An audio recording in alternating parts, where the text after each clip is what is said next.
when you were talking about bargaining in Mm. the intro, this might be it, but Yeah. it's the grief of the things I said or did or didn't say or do when I showed up in that relationship.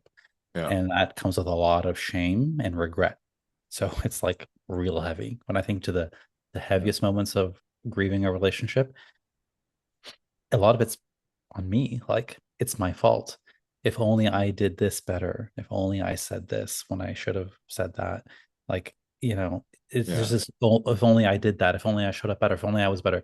Like me, like it's my fault. And Yeah. that really, really adds to it. So there's a lot of grief there as well.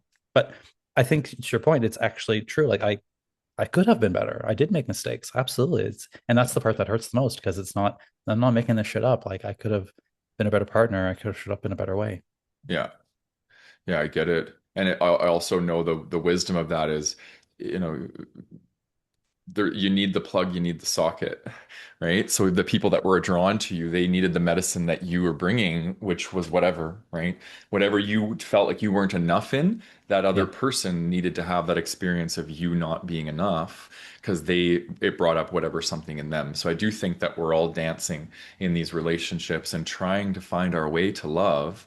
And we're playing out fear, we're playing out attachment, we're playing out these patterns. So while my ego's like grieves the I wish I had that, my soul's like, yeah, but like, you got everything you needed from all those relationships. And so yeah, it's Another thing, I think my ego, I like the way you said that, my what your ego grieves, maybe this falls into that category, is my ego grieves the part of me who was in a relationship. Like, yeah. and what that looked like and what that stood for. Like I loved us. I loved being one half of Mm. Sarah and Michael. Like that was really nice.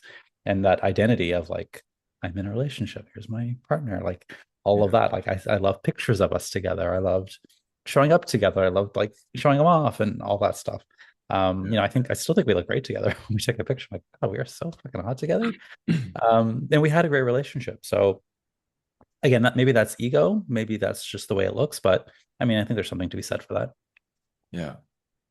Yeah, that's the dance. That's the duality that we know all too well as Geminis. Yes. It's like, Yes. the ego is there and it needs to be acknowledged, and the ego tends to want to bypass grieving. And the soul, the heart, it knows how to grieve. It's just naturally, it just does it. But the ego, I think, is what it's constantly convincing us not to. You don't need that. Just think through the grief. You don't need to feel through it.